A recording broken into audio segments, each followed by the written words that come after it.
أشعل كأنه على غورس رشيد بن حدادين ود المسلايا بين كيضرونك ذي لوكران تمورلي زي سنغان يظن مشا طاسي ديضران السنة كي يورنا كي مالسنا كي زغين ذي لوكران إيه رشيد بن حدادين توغاد غورس يل ثيكي تاثنا حوايج وكنا دي سهم اش كنت ساد وين يقدر انك الظلام ذي لوكران يدير ذي نغوسي سنة كنت مورا Asséner et docteur Rachid Ben Haladi Azoulflek. Zola Rachid, Zola, ceux qui nous écoutent. Rachid, le plan de paix américain au Sanakir et Khouad Hess, le plan qui est les territoires que l'Ukraine va probablement céder et les garanties de sécurité que l'Ukraine demande, Adam Saïdani, comment Trump veut découpler la Russie de la Chine, est-ce qu'il va arriver Narala, il veut se rapprocher plus de plans de paix proche des thèses de Russes. C'est quoi le rôle de l'Europe? Parce que l'Europe, elle a encore un rôle à jouer, celle qui est l'Ukraine. وتنكفوا هذا نيان سيو سير يشدن نمشي توالير تمثال سيان غرزات. Grosso modo, je viens de résumer les principaux points que je vais aborder avec toi sous forme de questions. Tezouara, la première question, un petit rappel. Bientôt, dans 2, 3 mois, quelqu'un, même moi, le 24 février 2022, ça fait Harvard quand même, les troupes russes sont envoyées, donc le 24 février 2022, les troupes russes ont envahi l'Ukraine, donc c'est bientôt 4 années déjà. Pour commencer, ça serait bien si vous pouvez nous faire un bref bilan sur l'origine de cette guerre et un topo de l'état des lieux. Ok, Excellent. Donc, rapidement, je pense qu'on a fait beaucoup d'émissions sur ça. ouais. Donc, deux, trois phrases pour reprendre ce qu'on a dit par le passé. On a deux narratifs, là, celui des Russes et celui de l'Ukraine et du monde occidental. Donc, pour les Russes, clairement, c'est le refus de l'Occident d'admettre que la Russie elle a des préoccupations en lien avec sa sécurité, qu'elle pense menacée par l'élargissement de l'OTAN à l'Ukraine. Donc, ça n'a pas changé pour eux, c'est tel quel depuis lors. Le narratif occidental, c'est de dire que ben, cette guerre, c'est une guerre impériale. Poutine, il veut recréer la grande Russie ou bien l'ex-Union soviétique, si vous voulez, et que l'Ukraine, c'est juste un hors-d'œuvre que les autres allaient suivre. J'ai déjà eu l'occasion de me prononcer sur ces deux narratifs, ça aussi ça n'a pas changé, à savoir que les faits ne plaident pas en faveur de ce que colporte le monde occidental, parce qu'il apparaît de plus en plus clairement que ce sont les tentatives d'intégrer l'Ukraine au sein de l'OTAN qui est à l'origine donc de cette guerre-là. Et clairement aujourd'hui, hein, si les États-Unis n'ont pas poussé l'adhésion de l'Ukraine au sein de l'OTAN, on n'aurait pas eu la guerre de Donbass en 2014, ni celle de 2022. Les quatre régions annexées par la Russie seraient encore ukrainiennes. Et même la Crimée serait encore ukrainienne aujourd'hui. D'ailleurs, sitôt la guerre commencée, il y a eu une rencontre à Istanbul. Donc, 2 semaines après le début des hostilités, c'est Zelensky lui-même qui a proposé un arrangement aux Russes qui implique la neutralité de l'Ukraine, moyennant donc les territoires qu'il allait récupérer. Malheureusement, ce deal a été cassé. Il a été cassé par les Anglais. Et comme on sait, les Anglais, ils n'agissent pas tout seuls. Donc, c'est probablement les Américains qui sont derrière. Alors, si on fait un bref bilan un peu de où en est la guerre aujourd'hui, l'Ukraine a perdu 20% de son territoire. Et ça, on parle beaucoup de ça, mais ce dont on parle beaucoup moins chez nous, c'est que l'Ukraine a également perdu entre 25 et 27% de sa population.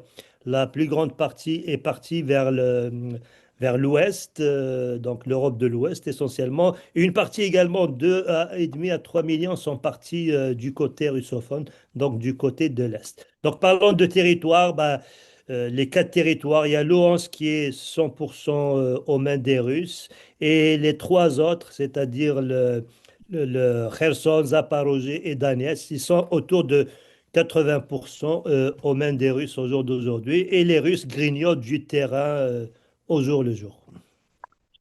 Justement, puisque tu as abordé les territoires, c'est une partie de ma deuxième question.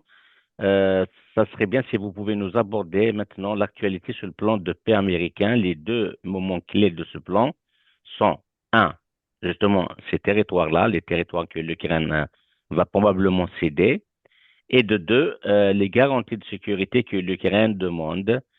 Votre opinion sur ces deux points clés, Rachid?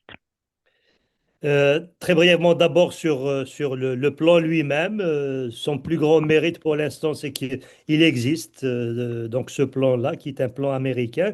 Et en Occident, chez nous, donc souvent on dit que c'est un plan américain, mais dicté par les Russes.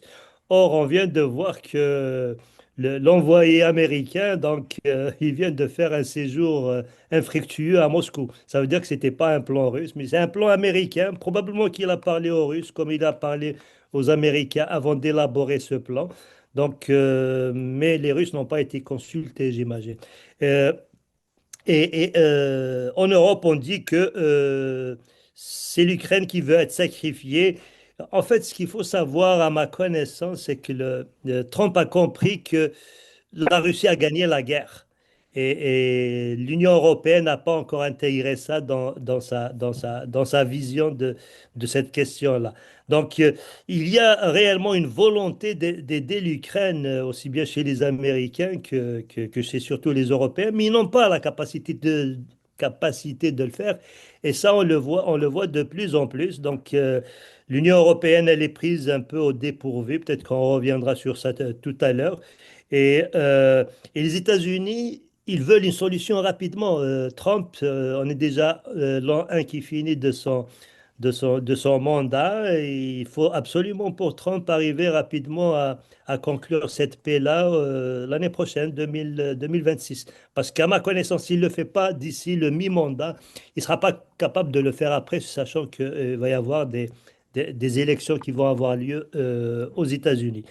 Et ben, pour la Russie, je pense que la question pour eux se pose un petit peu autrement parce qu'eux, ils ont le temps qui joue en leur faveur. Je viens de dire qu'ils grignotent du terrain régulièrement. Et ce qu'on sait peut-être un peu moins en Occident, c'est que la Russie a carrément perdu confiance hein, suite aux accords de Minsk qui n'ont pas été respectés.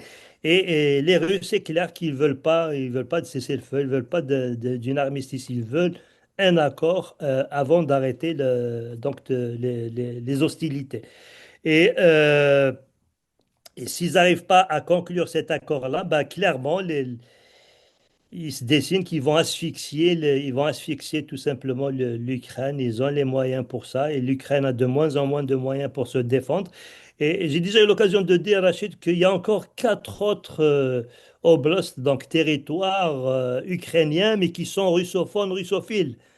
Donc il n'est pas exclu que s'il n'y a pas d'accord de paix, que la Russie va aller chercher des villes comme Kiev, Kharkiv et d'autres encore.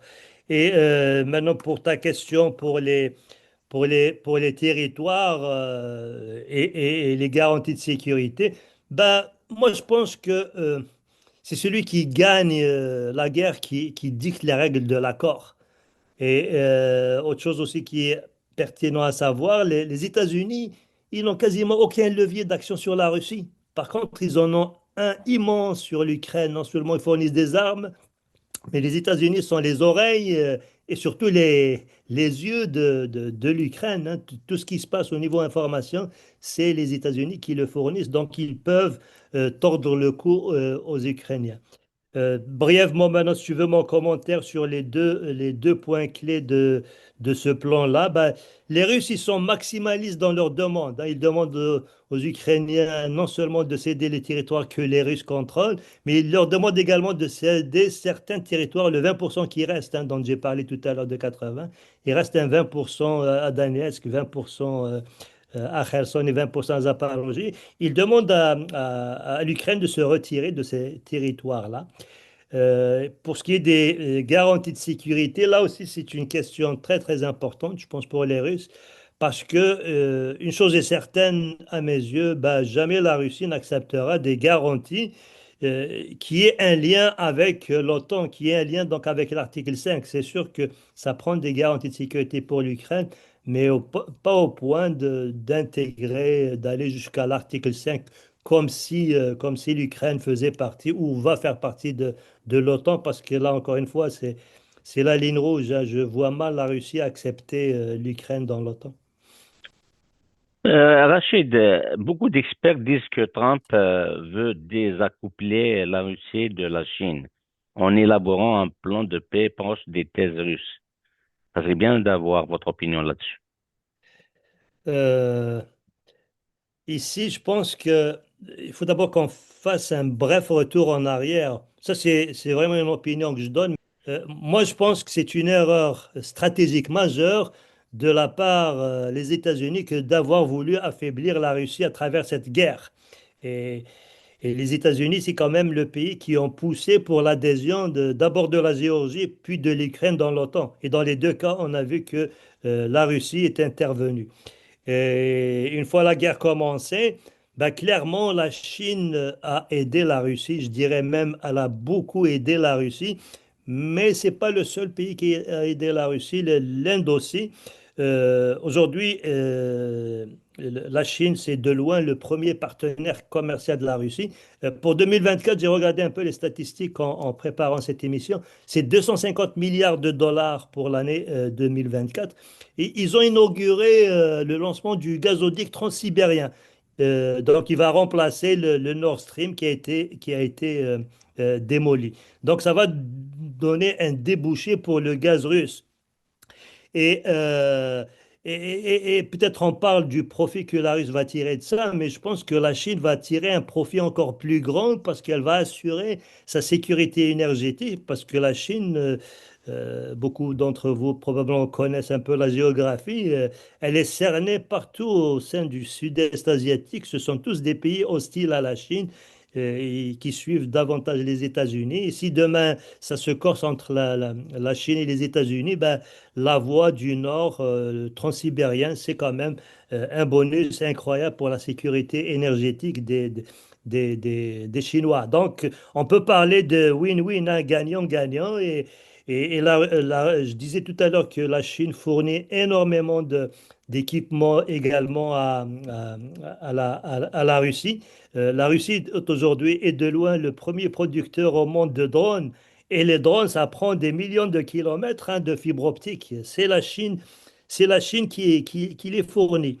Mais autre chose peut-être aussi dont on ne parle jamais, la Russie est en train de construire deux nouvelles centrales nucléaires pour la production d'électricité en Chine. Elle a déjà construit deux par le passé et il y a deux projets qui sont en cours.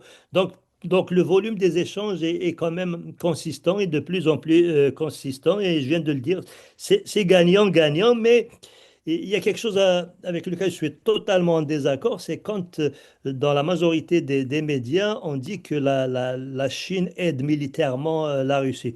Moi, je ne pense pas que la Chine ait livré quoi que ce soit euh, prêt à usage pour action militaire. Donc, si on considère que la fibre optique, le matériel fibre optique, c'est pas militaire, c'est pour les drones, c'est sûr que ça sert, mais la Chine ne livre pas de drones, par exemple, la Russie, mais elle livre de la fibre optique pour que la Russie construise ses propres drones. Alors, si vous écoutez les médias aussi, énormément de médias vont vous dire que la Russie elle est dans les bras de la Chine, dans le sens où ça y est, elle est acquise à la Chine. Ça aussi, moi personnellement, je m'inscris en faute totalement avec cette affirmation. Je viens de l'expliquer, c'est vraiment une collaboration, une coopération gagnant-gagnant, un raffermissement du champ des échanges. C'est une vision du moyen et du long terme. Les deux pays ont décidé d'aller très très loin dans leurs relations, mais encore une fois, je ne pense pas qu'on a le droit de dire que la Russie est au bras de la Chine. La Russie, c'est un partenaire fiable, loyal. Il est de plus en plus, la Russie, elle est de plus en plus tournée vers l'Asie. Mais, euh, mais moi, ça aussi, vous risquez pas de l'entendre ailleurs.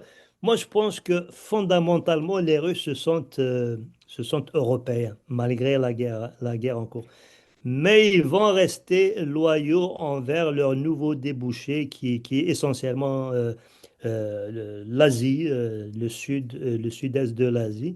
Et, et peut-être qu'on va leur faire miroiter qu'ils peuvent réintégrer le système international. Je pense qu'ils sont preneurs parce que quand même les Russes, c'est des gens rationnels. Ils vont réintégrer, si c'est possible, le système international mais pas à n'importe quelle condition.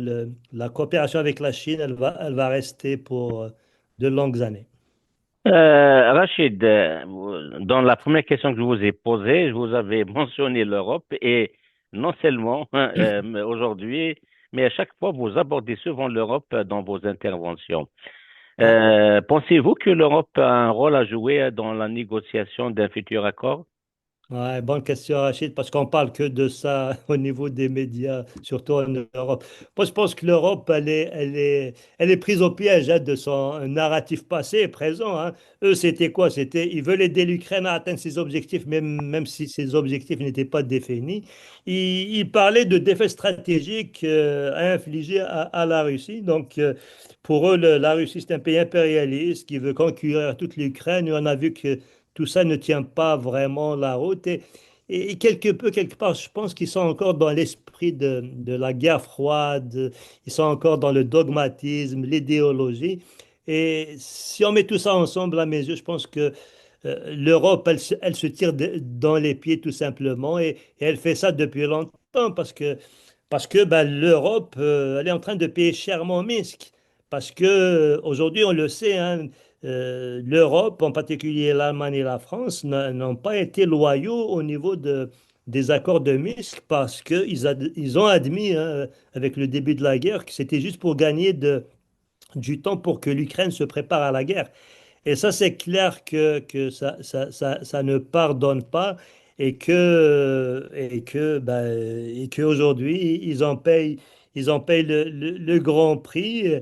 Et peut-être que l'Europe est responsable, mais c'est clair aussi quand on regarde, tout à l'heure, j'ai fait allusion, par exemple, à deuxième semaine de la guerre, quand Zelensky a demandé à parler aux Russes, ils sont quasiment parvenus à un accord.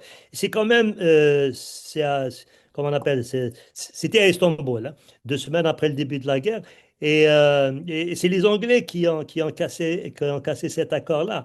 Et clairement, si en Ukraine on avait quand même des dirigeants visionnaires, ils auraient quand même compris que ils ont marché dans le sens des désirs des Anglais et des Américains et d'autres, sans qu'en échange ils obtiennent un engagement plus ferme de soutien. Aujourd'hui, on vient de dire, hein, je répète à peu près la même phrase que tout à l'heure, l'Europe veut aider, mais l'Europe n'a pas la capacité d'aider. Donc, donc sur le terrain, les Européens sont quasiment absents dans le sens où ils ne sont pas d'une très très grande utilité à l'Ukraine. Si les Américains se retirent, aussitôt la guerre va s'arrêter. Ça montre à quel point que l'influence de l'Europe n'est pas très élevée. Donc, euh, je ne sais pas à quelle occasion j'ai eu l'occasion de dire que l'Ukraine se bat pour l'Europe, mais l'Europe ne se bat pas pour l'Ukraine. Parce que s'ils voulaient se battre pour l'Ukraine, bah, ils mettraient les troupes au sol. Mais mettre les troupes au sol, c'est déclarer la guerre à la Russie. Alors, quelque part, je pense que la Russie, pardon, l'Europe est vraiment à une très grande responsabilité dans cette guerre-là, en encourageant Zelensky, qui est quand même le premier responsable, c'est quand même pas l'Europe qui est censée lui dicter sa règle de conduite, mais maintenant, si tu veux que je réponde en une phrase à ta question, moi je dirais la Russie, tout comme les États-Unis, ils ne veulent pas que l'Europe soit partie prenante d'un futur accord. Et, euh, et ce qui risque d'arriver à cause de l'Europe, je pense que la Russie va possiblement conquérir d'autres territoires russophones. Tout à l'heure, je l'ai dit, quatre autres territoires, si l'Europe continue à clamer haut et fort que l'Ukraine doit continuer à se battre, sachant que l'Ukraine se bat toute seule et se battra encore toute seule, surtout si les Américains se retirent. Alors, l'Europe dans le décor, honnêtement, je ne les vois pas. Tant que les Américains, tout comme les Russes, ne veulent pas de l'Europe dans ce processus-là de négociation. Ben, l'Europe, elle est là pour payer. Si tu veux mon avis en une phrase, là. C'est ça. Bah, ma dernière question, c'est à l'échelle internationale.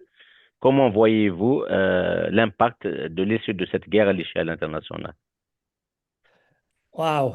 Là, peut-être, je vais prendre deux, trois minutes un peu pour expliquer comment je Ouais. vois les choses, parce que euh, en ce moment, il y a un ordre mondial, mais on a beau l'appeler ordre mondial, en fait, c'est un ordre occidental ou anglo-saxon qui domine le monde, et ce monde-là, il a la même mise sur presque toutes les institutions. Si on prend par exemple les institutions financières comme la Banque mondiale, l'Organisation mondiale du commerce, le Fonds monétaire international, bah, c'est aux mains et au service du monde occidental. La même chose pour certaines institutions comme l'Agence internationale de l'énergie atomique, la Cour pénale internationale. On l'a vu aussi que souvent c'est un outil de service et, et- et- et clairement à ce niveau-là, ben, il va y avoir des changements qui ont peut-être déjà commencé, pas peut-être, mais qui ont certainement commencé. Ils ont commencé avec le nouveau millénaire, Rachid. Euh, En 1999 a été créé le G20. Et le but de G20, c'est intégrer les pays émergents, donc les économies émergentes, dont le poids est de plus en plus important sur la scène internationale. Et on voit déjà aujourd'hui que le G20, ce n'est plus le G7, qu'ils ont leur mot à dire, ceux qui sont à l'intérieur de ce G20. Moi, ce qui me vient en tête en ce moment, c'est quand il y a eu la rencontre en Inde, où le Premier ministre de l'Inde a refusé d'inviter Zelensky à cette rencontre et il a résisté aux pressions du monde occidental. Bien plus, il a même refusé à ce que dans le communiqué final, il a changé la guerre contre l'Ukraine à la guerre en Ukraine. C'est dire à quel point un pays comme l'Inde était beaucoup plus aligné sur les positions de la Russie que sur les positions du monde occidental. Donc l'Inde a été capable de faire valoir au sein de G20 en plus, que les questions de sécurité internationale, c'est pas l'endroit où ça s'étudie. Et, et l'autre institution qui est également connue, qui est venue plus tard, je pense que c'est vers 2010, c'est les BRICS. Les BRICS, eux, ils ont été créés pour se donner les moyens de reformer la gouvernance internationale, la gouvernance mondiale dont je viens de parler. Et, euh, et si on prend comme illustration la guerre actuelle, Rachid, on peut voir à quel point le système financier international est un système financier occidental, ou du moins au service de l'Occident, parce que ben, il n'est pas neutre, le système financier. Quand au niveau des instances financières internationales, on décide de geler les avoirs russes, d'exclure la Russie du système SWIFT, c'est clair que ça hérite. Et ça n'hérite pas uniquement la Russie. Moi, je pense, et j'en suis même persuadé, ça hérite l'ensemble du Sud. Et l'Occident, quelque part, il est décalé par rapport à cette réalité-là. La même chose pour les sanctions. Le- ça sanctionne à tour de bras et à force de sanctionner tout le temps, l'Occident ne se rend pas compte à quel point il s'est coupé de plus en plus du restant du monde. Donc, il me semble que l'Occident se retrouve quelque part dans une certaine réalité qui est une réalité parallèle, qui n'est pas la réalité de l'ensemble des pays. Et, et ce qui arrive maintenant, c'est que avec la guerre en Ukraine, bah, pour la première fois, on a un pays qui a osé remettre cet ordre international. Il le remet en cause de façon véhémente, c'est-à-dire ostentatoire. Et la particularité de ce pays-là, on parle de la Russie, c'est qu'il a la puissance militaire peut-être qu'il n'a pas la puissance économique, mais il a la puissance militaire de cette ambition-là de remise en cause. Et les conséquences de cette remise en cause sur l'hégémonie du monde donc anglo-saxon, ben, on commence déjà à les ressentir avec les nouvelles alliances, la dédollarisation et autres. Donc, clairement, il y a un nouvel ordre mondial qui est en marche depuis, on va dire, le début de ce siècle. Et la défaite du monde occidental dans cette guerre-là va accélérer de façon indéniable ce mouvement-là vers un monde davantage multipolaire qui tient compte pas juste des besoins et des impératifs du monde occidental. Donc voilà un peu, Rachid, ma vision de ces questions-là en lien avec l'ordre mondial et la guerre en Ukraine. هو كي رشيد بن حداد دار تسوي توجور يسلن ونتا من سلايسن يتفرج توجور سي لي يعني منقال لي مين ستريم نقطة انه من تولي دي سالنا كيكير اما دي كندا اما دي الامريكان اما دي فرنسا دي لوروب اون جينيرال تسوي كان سمور لي نسن ماشا رشيد بن حداد دير نسعى ها شكون يتسوي ناد دينكا تيلاو تقريب تيلاو خاطر تسوي ديك كي غادي تحكون لي روس لي اوكرانيان ذواني تحكون دانيي لوكسيدونتو يتسوي تامورلي يمكان انما كيكرا غف مورلي وين نصلاظ مع دوطر زاناليس تنمرتيك يا رشيد سالفرحة مقوانا كي زيد الماكي شاك فوا ما يلي وما ينو تاك نسيو الدارنيا تنمرتيك Merci Rachid et j'espère que notre prochaine rencontre, ce sera peut-être pour célébrer que finalement ben, un accord de paix a été conclu entre l'Ukraine et la Russie. هذا كاين سبب تلويت دوك موضوع النوع الغوك ورشك ما إلا لاكور كاين أكيد نسات تاكارا سكينوير دي قيم لنا ودينا قيمة تلويت